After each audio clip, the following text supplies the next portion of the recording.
하나님은 사람의 영향을 받으시는가라는 제목으로 하나님 말씀 증거하도록 하겠습니다. 젊은 친구 엘리후의 말 마지막 얘기입니다. 6장인데 후반부 3장 이야기입니다. 먼저 35장 말씀은 하나님은 사람의 영향을 받으시는가, 이게 주제예요. 영향받지 않는다라고 하는 접근이거든요. 하나님은 전지전능하시고 위대하신 하나님인데 뭐 사람이 뭔 짓을 하든 무슨 영향이 있겠느냐, 이렇게 얘기를 합니다. 뭐 이론적으로는 맞죠. 이렇게 이론적으로 극단으로 가는 사람 중에 이제 18세기, 17세기 이때 나온 게 이실론자라 그랬죠. 디이즘. 하나님은 만드시고 법칙을 만드셨다. 그래서 법칙이 하나님이다. 그래서 하나님이 하시는 일은 예측 가능하다. 기계적인 세계관을 말하고 있습니다. 그러니까 이건 맞는 거죠. 하나님 원리를 딱 모아놓고 이게 하나님이 만드신 법칙이니까 이대로 될 거야. 인과응보도 뭐 일종의 그런 거죠. 하나님 반드시 이렇게 하실 거야. 그러므로 그 법칙에서 벗어난다는 것은 어불성설이야. 뭐 이렇게 접근할 수 있다라는 것입니다. 그래서 하나님은 네가 뭔 짓을 하든 아무 영향받지 않는다. 그러니까 무슨 얘기죠? 이거 좀 어려운 말로 하면 하나님의 초월성. 하나님은 크신 하나님, 주권적인 하나님, 초월적인 하나님, 크신 하나님. 그걸 막 강조한다고요. 근데 인간은 어때요? 약하고 죄짓고 부족하고. 근데 그런 인간이 뭔 짓을 하든 뭔 관계가 있느냐는 거예요. 뭐가 빠지면 이런 게 가능하죠? 사랑이 없다 그러면 이게 충분히 이런 설명이 가능한 거죠. 그러니까 사랑에 빠져놓고 이론만 들고 나가면은 엘리후의 이런 결론을 맺게 된다는 것입니다. 여기 특별히 6절부터 8절까지 한번 읽어보겠습니다. 시작. 그대가 범죄한들 하나님께 무슨 영향이 있겠으며 그대의 악행이 가득한들 하나님께 무슨 상관이 있겠으며 그대가 의로운들 하나님께 무엇을 드리겠으며 그가 그대의 손에서 무엇을 받으시겠느냐. 그대의 악은 그대와 같은 사람에게나 있는 것이요 그대의 공의는 어떤 인생에게도 있느니라. 범죄 영향 전혀 없다. 악행에도 하나님 상관을 하지 않는다. 네가 의롭다 할지라도 하나님께 득될 거 하나도 없다. 네가 악이 있던 없던 하나님 아무 상관없다. 뭐 틀린 얘기는 아니잖아요. 이런 얘기를 쭉 한다는 것입니다. 그러면 우리의 기도의 의미가 없죠. 기도하든 말든 만약 하나님 속성으로 놓고 본다 그러면 아무 관계가 없는 거 아니겠습니까? 근데 뭐가 빠진 거예요? 하나님 우리를 사랑하고 계신다는, 아버지가 되신다는 것을 이해 못하는 거죠. 그러니까 이런 식의 이해를 한다 그러면 도저히 예수 그리스도의 사랑을 이해 못해요. 왜 독생자를 보내주셨는지 이해가 안 된다고요. 성경을 보면은 하나님은 기도를 들으시는 아버지로 묘사되어 있지 않습니까? 우리가 부르짖으면 상달되고 언약을 지키시는 분. 출애굽기 2장에 보세요. 왜 출애굽을 시켰어요? 2장 23절 보니까 그 고된 노동으로 말미암아 탄식하고 부르짖는 소리를 하나님이 들으시고 그게 상달이 됐대요. 그리고 아브라함에게 주셨던 그 언약을 또 기억하셨답니다. 아브라함과 이삭과 야곱에게 주셨던 언약을 또 기억하셨다. 그러니까 이런 걸 생각해야지 되는 거죠. 근데 이런 이론적인 하나님, 전지전능하신 하나님, 무소부재의 하나님, 그것만 놓고 따진다 그러면 이 사랑이 들어갈 자리가 없잖아요. 하나님이 언약을 지키실 이유가 전혀 없는 거 아니겠습니까? 성경을 보세요. 하나님의 특기가 뭐예요? 하나님 주특기, 용서하는 거예요. 용서 막 하는 거예요. 근데 하나님의 속성을 놓고 볼 때 용서가 들어갈 여지가 없잖아요. 근데 나중에 갖다 붙인 거죠. 하나님은 용서하시는 하나님이라고. 그러니까 하나님 용서하죠. 기도를 들으시고 불쌍히 여기시는 하나님. 그러니까 우리가 아버지 그러면 아버지가 이렇게 엄격한 아버지 있지 않습니까? 원리 원칙을 다 붙드는 아버지. 그 아버지만 이해한다 그러면은 맞죠. 아버지는 모순이 없는 분이에요. 근데 자식이 잘못됐으면은 그 원칙대로 해가지고 뭐 때린다 그러면 때리고 다리를 부러뜨리고 죽인다 그러면 죽여버리는 아버지인가요? 그 아버지가 흔들려요. 아들이기 때문에 품어주고 사랑해주고 살 길을 마련해주고 그게 관계잖아요. 사랑의 관계. 그러니까 엘리후는 거기까지 이해를 잘 못하는 거죠. 그리고 하나님은 전지전능하신 하나님이지만 스스로를 제한하십니다. 스스로를 제한하는 게 뭐예요? 우리가 기도하면 들어주신다 그런 거죠. 우리 맨날 얘기하잖아요. When you pray, 우리가 기도할 때 God works, 하나님이 일하신다. 이걸 법칙으로 생각하면 곤란해요. 우리가 기도하기만 하면 하나님은 밴딩머신 같이 무조건 일하신다. 그럼 하나님이 노예가 되는 거죠. 우리가 기도할 때 하나님이 일하신 이유가 전혀 없어요. 링크가 전혀 없어요. 우리가 아무리 기도한다 할지라도 하나님 일 안 하셔도 돼요. 전지전능하신 하나님이고 주권적인 하나님이시니까. 그런데 하나님이 스스로를 제한하셔서 어떻게 한다는 거예요? 우리가 기도할 때 일해 주신다는 거예요. 왜? 그래야 될 이유는 하나도 없지만 사랑하니까. 그런 거 아니에요? 사랑하니까. 그러니까 꼬마애가 와가지고 아빠가 내가 요청만 한번 들어준다 그랬지. 아이스크림 사줘. 그러면 안 사줘도 되는 거죠. 뭐 내가 사줘야 될 의무가 있어요? 그런데 얘가 막 얘기하는 거예요. 약속했잖아. 그리고 막 울든지 아니면 뭐 귀엽게 놀든지. 그럼 왜 들어주죠? 애가 재롱 부릴 때 아이스크림 사주더라. 이게 뭐 법칙이에요? 사랑 때문에 가능한 거죠. 그래서 기도라는 여지를 우리에게 남겨줬다는 것입니다. 왜 그렇죠? 우리가 사랑하니까. 빌립보서 2장에도 보면은 예수님은 근본 하나님의 본체이셨대요. 그러니까 하나님으로 그냥 지내시면 돼요. 근데 이유를 모르겠어요. 하나님의 동등됨으로 여기지 아니하시고 자기를 비워 종의 형체를 갖고 사람같이 되었고 뭐 그 다음에 사람의 모양으로 나타나시고 자기를 낮추시고 죽기까지 복종하시고 이거 이유 설명할 수 있어요? 없어요. 왜 그렇죠? 사랑하니까. 우리가 이렇게 요구할 자격도 없어요. 그냥 이렇게 하셨대요. 사랑하니까. 우리에게 건질 수 있는 길을 주시기 위해서. 이거를 엘리후는 도저히 이해를 못하더라는 것입니다. 뭐 이런 얘기가 똑같은 거죠. 스스로 제한하시는 하나님이라는데 형사가 이 범인을 잡아가는데 뭐 위기 상황이 됐어요. 그럼 뭐 이거 죽여버리든지 뭐 그럴 수도 있잖아요, 그죠? 뭐 정당방위라 그래야 되나? 근데 얘를 꼭 살리고 싶어. 그래서 가끔마다 그런 거 있지 않습니까? 도망 못 가게 하려고 뭐 어떤 방식이 없어가지고 수갑을 꺼내가지고 형사 팔에다가 자기가 끼고 범인도 끼고 그런 거 못 보셨어요? 예. 수갑을 서로 채워가지고 그리고 열쇠를 막 휙 던져버리고 그거 어떻게 하겠다는 거예요? 내 목숨 걸고라도 너 살려내겠다는 거예요. 끌고 가겠다라는 거예요. 그럼 형사가 그렇게 해야 될 의무가 있어요? 없어요. 왜 그렇죠? 그러니까 영화지. 진짜 그런 형사 있는지 모르겠지만 너 사랑한다는 거예요. 그죠? 너 살리겠다는 거야. 이 못된 놈 내가 너 인간 만들겠다라는 거예요. 그거 법칙 아니죠. 그렇게 해야 된다라고 아마 규정이 있지도 않을 거예요. 형사의 권리를 스스로 제한하는 거예요. 형사가 스스로 수갑에 채워지는 거예요. 왜? 이놈 살리려고. 그런 거죠. 스스로 수갑 차신 하나님이에요. 그게 하나님에 대한 속성이라는 것입니다. 그래서 하나님께서 우리에게 주신 길이 뭐예요? 내가 아버지거든 부르짖어. 그럼 내가 들어줄게. 스스로 제한하는 거예요. 그래야 될 이유 하나도 없어요.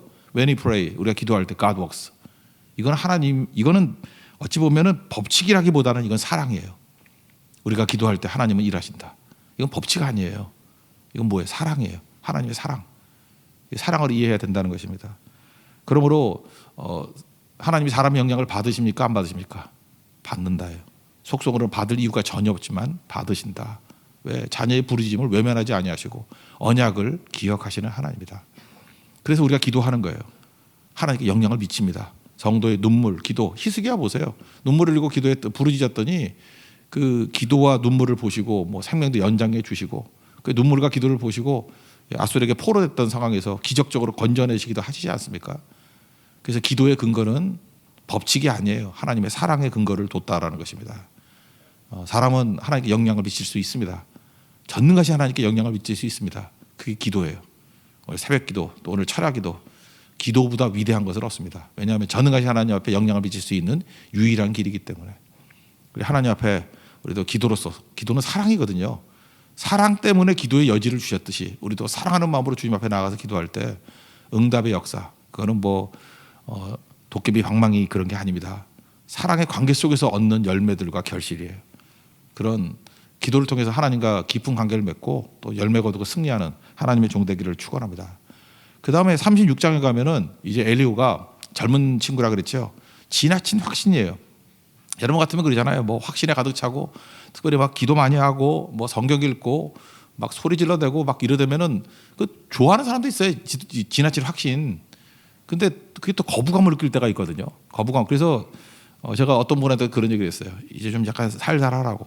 그래야 저는 이제 경영학이니까 그렇게 표현해요. 마켓 쉐어가 늘어난다고. 그러니까 이게 잘 받아들일 수 있는 사람이 늘어나야 되는 거 아니냐. 강도보다도 이렇게 저변을 확대시킬 수 있는 거. 근데 엘리후는 역시 젊어요. 젊어서 확신이 지나쳐요.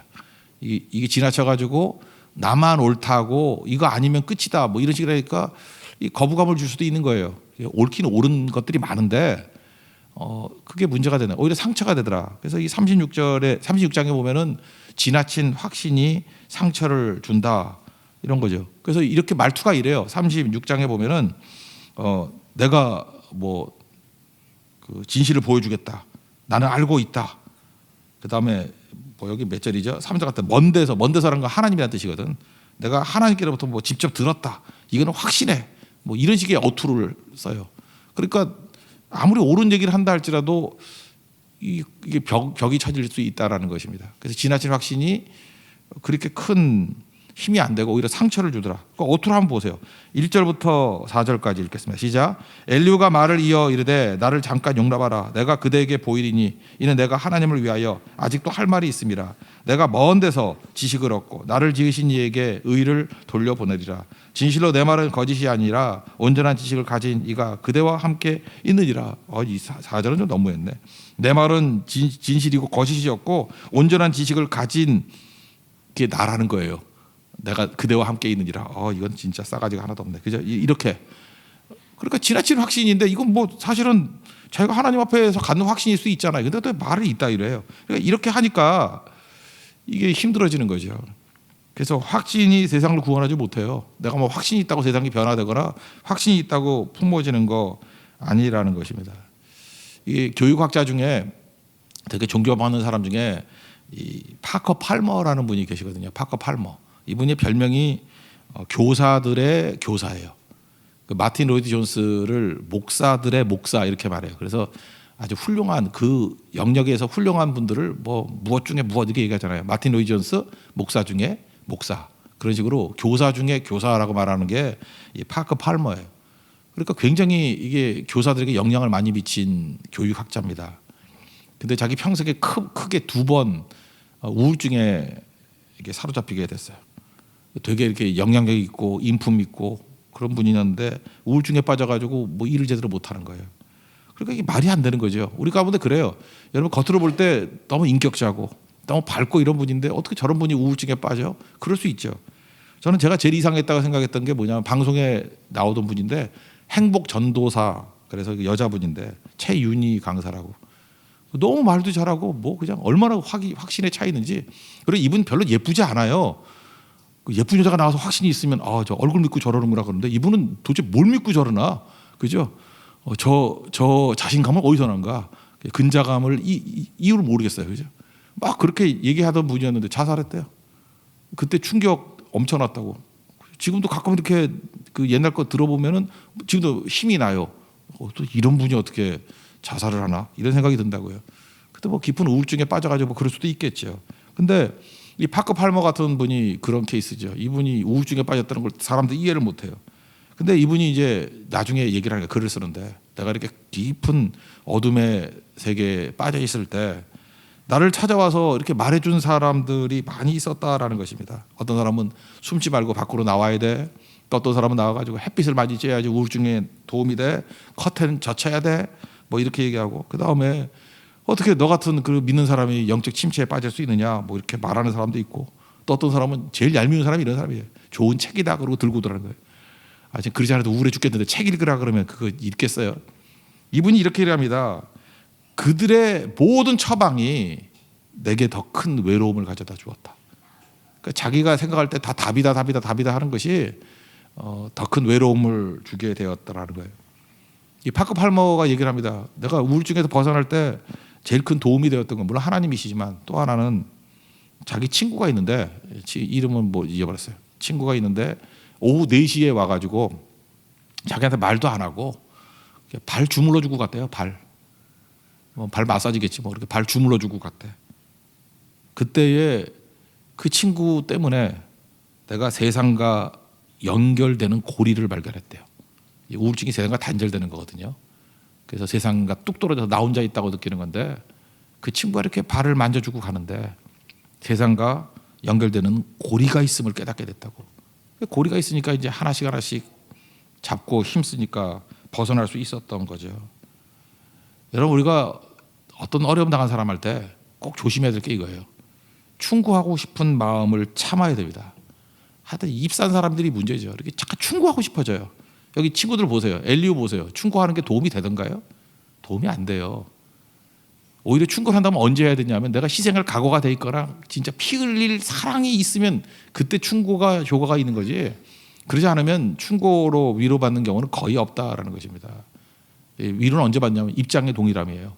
같은 입장이 되는 거. 제가 옛날에도 제가 경험했던 건데 뭐 어려움 당하니까 어려움 당한 사람들 있잖아요. 청소할 힘이 없습니다. 그래서 뭐 우리나라 같은 상황에서 이렇게 발 만져주기도 좀 그렇잖아요. 그것들이 이상하고 뭐 몸에 손대는 게 가서 이게 청소만 해줘도 말없이 사람이 이게 더러울 때 더 우울해지거든. 힘이 없어요 하나도. 가서 이게 청소만 해주고 그냥 오는 거예요. 또 우울함에 빠져 있을 때는 뭐 일할 힘이 없으니까 반찬, 마른 반찬들 있잖아요. 이게 뭐 기초 반찬들 그런 거 준비해가지고 갖다 주고 그냥 오는 거예요. 그런 것들이 아마 시간 지나놓고 보면은 파크 팔머가 얘기했던 4시마다 와가지고 내 발을 만져줬던 친구의 위로, 그런 동일한 위로를 느끼게 될 것입니다. 오늘 우리에게 말해주고 있는 게 뭐예요? 나는 분명히 확신이 있다. 그럴 때 그 약점이 뭐죠? 내가 확신이 있다는 거는 내가 선이기 때문에 너는 악이라는 거예요. 오히려 지나친 확신이 있는 사람들에게 왜 거부감을 주는지, 저거 죄인들이니까 거부감을 주는 거예요. 그게 아니고요. 그 사람의 확신이 나에게 정죄감을 주기 때문에 그래요. 내가 선이면 너는 악이잖아요. 그죠? 내가 옳으면 넌 틀린 거 아니에요. 그러니까 그 사람만 만나면 이상하게 기분이 상하는 거야. 그 사람만 만나면은 여러분 그잖아요. 이상하게 나를 갖다가 죄인으로 만들어 버리고 몹쓸 자를 만들어 버리고 소망 없는 자를 만들어 버리는 거예요. 자기는 모르죠. 그게 어디서 나오는 거냐면 지나친 확신에서 오는 거라고. 확신이 우리를 살리는 게 아니고 필요한 건 뭐예요? 입장의 동일함. 같은 입장에 내려가는 거예요. 그죠? 그 사람이 침묵할 때 같이 침묵해주고 아플 때 같이 사실은 뭐 발을 만져줬다는 게 같이 아파했다는 그 얘기 아니겠어요? 우리에게 이런 위로가 있는 우리 하나님의 거룩한 종 되기를 바랍니다. 그게 6장이에요. 그 욥이 고난 당하면서 욥도 옛날에 뭐 이렇게 좋은 말 많이 했다 그러잖아요. 근데 욥이 고난을 당하면서 깨닫게 된 게 하나가 있었겠죠. 하나는 고난을 당하면 자기 의가 깨져버려요. 아마 엘리후도 고난 당하면 그럴 거예요. 자기 의가 다 깨져버려. 왜냐하면 내 의로 인해서 내가 하나님 앞에 서리라. 그게 안 되거든요. 내 자기 의, 교만이 다 깨져버리고, 또 하나는 뭐냐면 다른 사람의 아픔을 이해하게 됩니다. 그래서 이게 고난에 대한 굉장히 중요한 개념 중에 하나가 이거예요. 왜 하나님께서 하나님의 사랑하는 종들을 고난을 경험하게 만드시나. 고난을 경험하지 못한 사람은요, 엘리후 같이 돼버려요. 이게 이 청년이잖아요. 이 사람 예수 잘 믿는 청년이에요. 그 부자 청년하고 똑같은 거라고. 그러니까 뭐 하나님 잘 섬기고 뭐 공부도 제대로 했고 뭐 이렇게 겉으로 볼 때 하자가 없는 사람이에요. 근데 결정적인 약점이 뭘까요? 다른 사람의 아픔을 이해 못해요. 왜냐하면 자기가 경험을 못 해봤기 때문에. 그래서 고난을 통해서 우리에게 진짜 입장의 동일함, 그 입장이 돼본 경험을 주는 거, 이게 굉장히 큰 거라고. 그래서 여러분들 하나님께서 사용하시는 사람들 보면은 다 광야를 통과했다고요. 그게 그 사람의 연단만이 아니고 중요한 것은 다른 사람의 아픔을 이해할 수 있게 만드는 힘, 그런 겁니다. 그래서 지나친 확신을 가지고 있는 사람들을 보면은 불편한 존재였어요. 근데 그 사람이 이제 입장의 동일함을 갖게 되면은 친근한 존재로 변화가 됩니다. 왜 나는 친근함이 없을까? 입장의 동일함이 없기 때문에 그래요. 그러니까 하나님께서 고난을 통해서 이렇게 성숙해 만드신다는 거, 이거를 깨닫는 하나님의 종 되기를 바랍니다.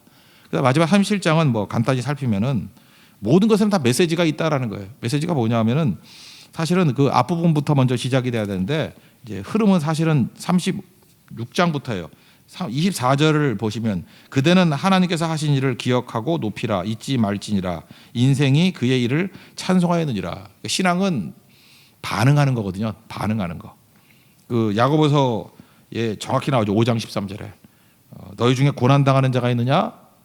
그런 기도할 것이요. 그 다음에 즐거워하는 자가 있느냐? 그런 찬송할지니라. 그러니까 우리가 뭐 이해 납득 공감 다 되는 게 아니잖아요. 그래서 여기에 설명이 쭉 나오는 게 하나님이 번갯불 주시고 큰 비와 작은 비 주시고 폭풍우 주시고 얼음 주시고 구름 주시고 번개 주시고 뭐 쭉 나열해요. 자기가 알고 있는 모든 지식들을. 이거 다 이해하느냐, 이게 왜 있는지 이해하느냐, 모른다는 거죠. 그래서 이걸 한마디로 뭐라고 표현하냐면 오묘한 일. 14절만 보겠습니다. 욥이여 이것을 듣고 가만히 있어서 하나님의 오묘한 일을 깨달으라. 그러니까 이제 하나님 등장하기 이전에 우리가 해야 될 일이 뭐죠? 오묘한 일이니까 우리가 그냥 찬송하는 거예요. 그러니까 범사에 감사한다. 뭐 알고 감사합니까? 그냥 하나님께서 합력하여 선을 이루시겠지라고 하는 신뢰를 기반으로 찬송하라. 이거 맞는 얘기죠. 그리고 38장에 나온 하나님의 등장을 기다리고 있습니다. 이게 엘리후예요. 그러면 여기서 마지막 정리를 해요. 하나님께서 6장에 되는 엘리후를 잘 보세요. 31장에서 하나님, 내가 재판을 요청합니다. 하나님 말씀해 주세요. 하나님 외에는 대답할 리가 없어요. 그럼 곧장 하나님이 대답해야 되잖아요. 근데 32장부터 37장까지 6장이라는 어떤 삽입구가 들어가요. 엘리후의 이야기가 들어간다고. 이게 유익이 뭐죠? 한번 숙고할 시간을 주는 거예요. 엘리후가 뭘 잘했다 그랬어요? 요약을 잘한다고. 친구들과 욥이 논쟁했던 걸 한번 요약을 해서 정리해주고, 또 하나 인간이 나올 수 있는 어떤 그 답, 그게 뭐죠? 고난의 유익이 있다는 걸 한번 얘기하잖아요. 고난의 유익, 고난의 유익, 연단한다 그런 뜻도 있고요. 지금같이 타자의 다른 사람의 아픔을 이해한다 이런 것도 이해할 수 있잖아요. 이런 논쟁에서 빠졌던 얘기들을 슬쩍 좀 집어넣어놔요. 그래서 우리에게 유익이 되는 거죠. 그리고 또 하나 중요한 건 뭐냐면 여러분들 31장까지 읽을 때 느꼈던 게 뭐예요? 그 욥하고 친구들과 논쟁하는 거잖아요. 3라운드에 걸쳐서. 우리는 팔짱 끼고 구경했죠. 우리가 들어갈 여지가 있어요, 없어요? 없어요. 그냥 구경하는 거야. 그러네. 이건 뭐 욥이 맞는 것 같고 이거 친구들이 너무하네. 이렇게 제3자 입장에서 이렇게 그러네 그러다가 시간을 보냈어요. 근데 엘리후 논쟁에 들어갈 때 우리도 알게 모르게 뭐가 돼버려요. 내가 이 논쟁에 합류하죠. 엘리후 얘기를 들으면서 이제 내가 나서고 나도 할 말이 생기잖아. 엘리후가 막 나서듯이. 그죠? 야, 엘리후 그렇게 말하면 안 돼. 이게 맞지. 그래서 제가 이틀 동안에 설교할 때도 잠깐만 나서잖아요. 엘리후 그게 아니고 이거고 하면서. 그래서 남의 이야기가 아니라 이것이 나의 이야기가 되더라는 것입니다.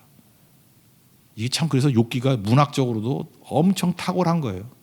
그죠? 요즘에 뭐 부부의 세계 뭐 이런 드라마가 좋다 그러는데 이유가 뭘까요? 잘된 드라마 좋다는 얘기는 아니에요. 난 보지도 않았어요. 근데 잘된 드라마 이렇게 화제를 낳는 드라마의 특징이 뭐냐 하면은 팔짱 끼고 제3자로서 저게 뭐야라고 쳐다보는 게 아니고 그 이야기 속에 내가 들어가는 거예요. 내가 어떤 주인공의 입장이 되고 그래서 같이 분노하는 거야. 같이 울고 같이 기뻐하고 그게 잘 만든 거거든요. 근데 엘리후의 역할이 바로 그 역할을 하더라는 거예요. 관객 입장에서 이야기 속으로 우리를 초대하는 거예요. 쭉 들어와서 이제는 거기 욥이 있고 세 친구가 있고 엘리후가 있고 그리고 내가 있어요. 그 안에. 거기 앉아 있다고. 비로소 38장에 하나님이 나타나셔서 말씀하십니다. 그때 욥에게 하는 말씀을 듣는 게 아니라 내게 하는 말씀을 듣는 거예요. 그게 중요한 엘리후의 장치라는 거예요. 그래서 성경을 제일 잘 읽는 방법은 뭐냐? 내게 주신 하나님의 말씀.